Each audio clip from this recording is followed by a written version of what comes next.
Ito yung pinadala natin na layout, tapos pagdating doon, iba. Ito nung when I start Kaliliga, walang nakakaintindi. More than 90% ng mga tinanong ko, kanilang printer is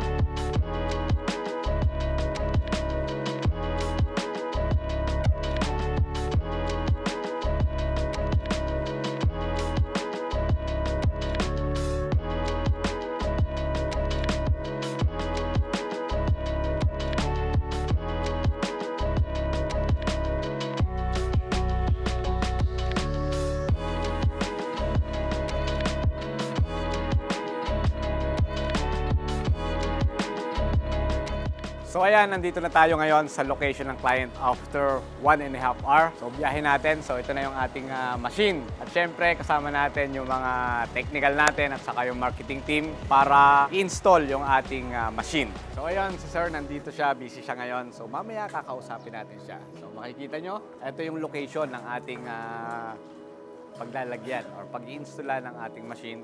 Kasama syempre yung ating mga technical. Mamaya, hingi tayo ng oras kay sir para ma-interview natin. Ayun, so nililinis nila yung paglalagyan ng machine natin. So kita nyo naman, di ba? Bagong-bago pa. Tara, umpisa na natin. Paklasin na natin yung makina.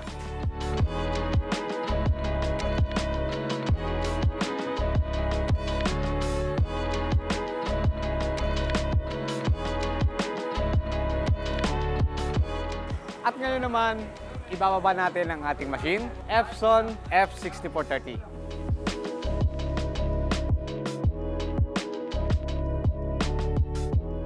So yun, dito natin siya ilalagay. Yung ating F6430, medyo may kaliitan, pero tingin ko kasyang-kasya. Di ba sir, kasyang-kasya naman? Kasya nandito. Kasyang-kasya.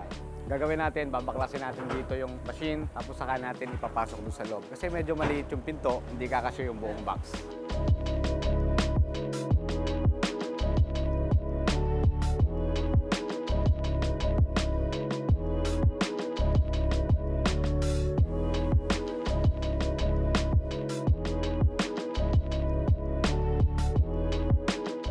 Ayan sir, anong ginagawa mo ngayon? Bali ngayon sir, naka-assemble na natin yung body tsaka yung paa para magkaisa na silang dalawa sir. So kailangan ma-fix natin yung lahat ng corner.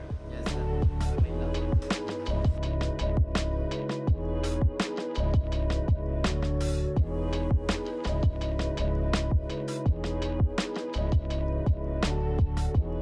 Magandang araw sa'yo sir. magandang araw. Yeah. Mainit na araw. Sir, pwede ka magpakilala muna sa ating mga manonood? Ako pala si Brian Pelyazar. Originally, ako ay isang Bisaya, taga Bohol. So I went here in Luzon 2000. Medyo matagal-tagal na. Sir, isa ka palang lawyer. Oo.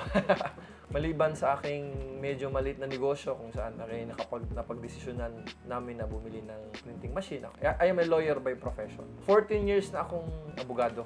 Pero syempre, stressful yung abogado kasi hanap buhay mo ang problema sa iba, no? So I engage into different businesses. So ngayon medyo limited practice na lang ako. Pero it's more on nag-focus ako ngayon sa business. Talagang nakakapagtaka sir dahil from profession as a lawyer, paano na-divert yung iyong interest doon sa printing business? Nung maging lawyer kasi ako, mahilig talaga ako sa business. Nag-put up ako ng isang negosyo, yung lechonan. Meron akong Bugoy Lechon Manok. Tapos after that, nag-put up ako ng yung IOWAT. Kapag walang magbabantay sa'yo sa ospital or sa bahay, kailangan mo ng tagabantay. So, our company nagpapadala ng tagabantay. And then, nung maliit pa ako, mahilig ako sa sports, especially basketball. I play basketball. Sabi ko noon, gusto kong magnegosyo, sports-related. So, in 2018, so ako, kinausap ko si Bunel Balingit, no? Kinausap ko si EJ File, no? Tapos kinausap ko si Papa Jackson na ngayon. No? So, kinausap ko sila na gusto kong mag-put up ng isang sports company. Kasi syempre si EJ File, si Bunel Balingit, nasa basketball world sila eh. May pangalan na ba yung company nyo? Kaliliga. So, ang gusto muna naming mangyari is we will be developing competent basketball referees or officials. Kumbaga sir, malayo dun sa... Malayo sa profession ko kasi alam mo, malala ko nung nagre-review ako ng bar exam for the bar examinations. Yung classmate ko, pinipilit mag-aral pag medyo stress na. Ako, kapag may basketball, iiwan ko yung libro, maglalaro ako liga.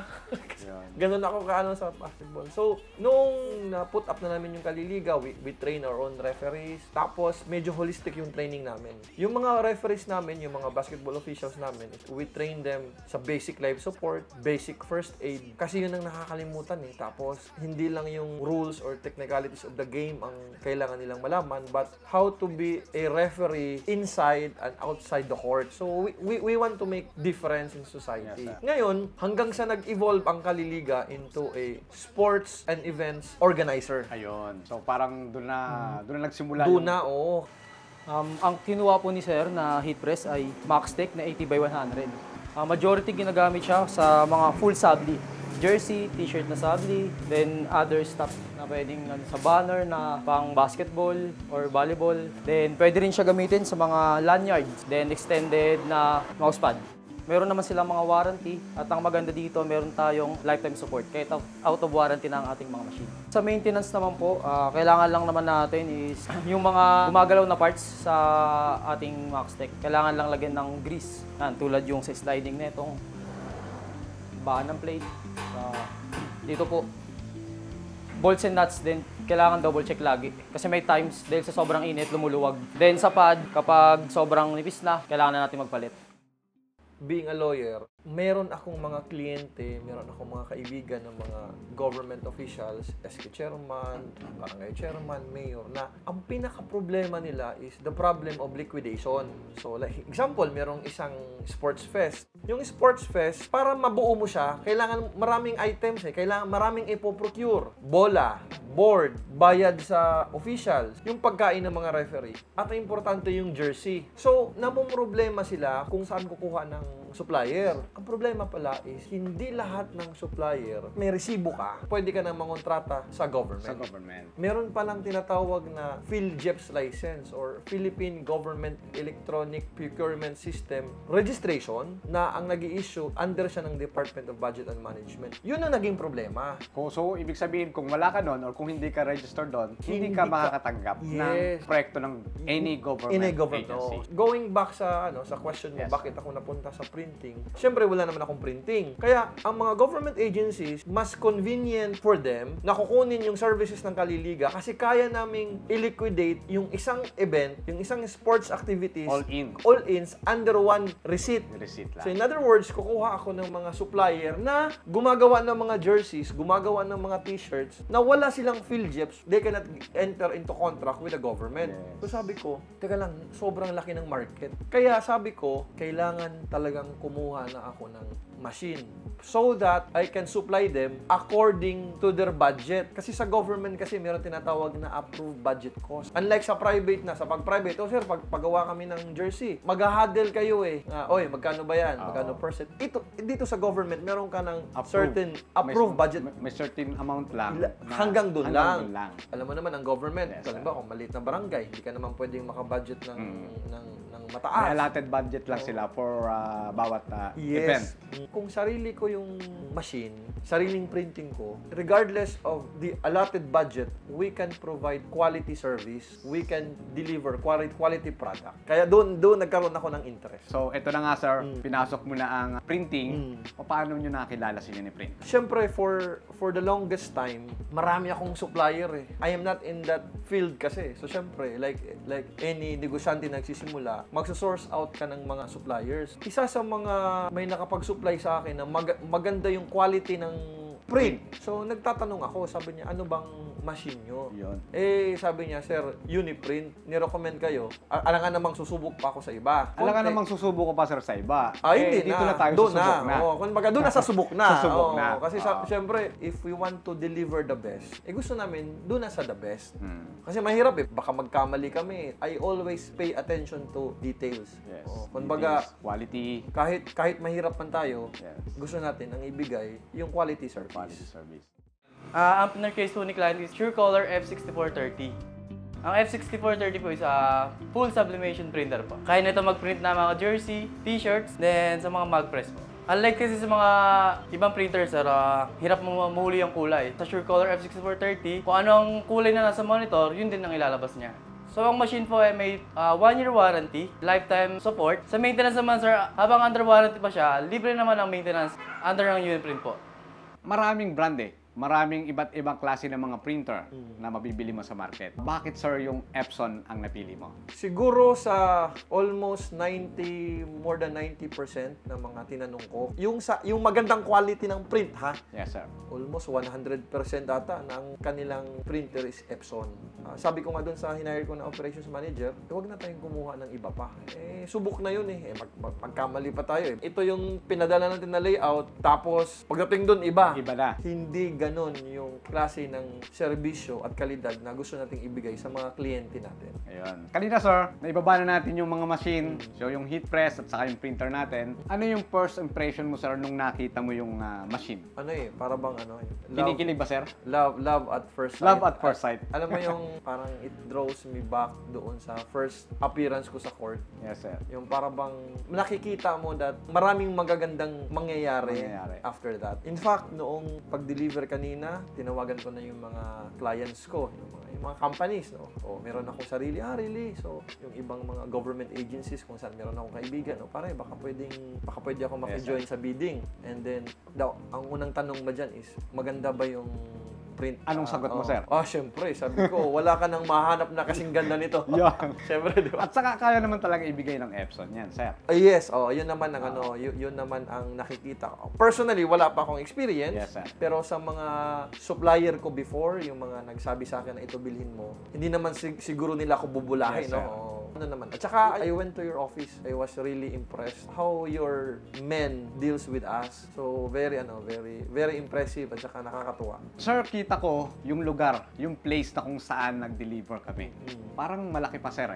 Yes, Diba, sir? Malaki pa. So, in 5 to 10 years, nasa na kaya ano yung future, ano mo kay Ako kasi Kaliliga?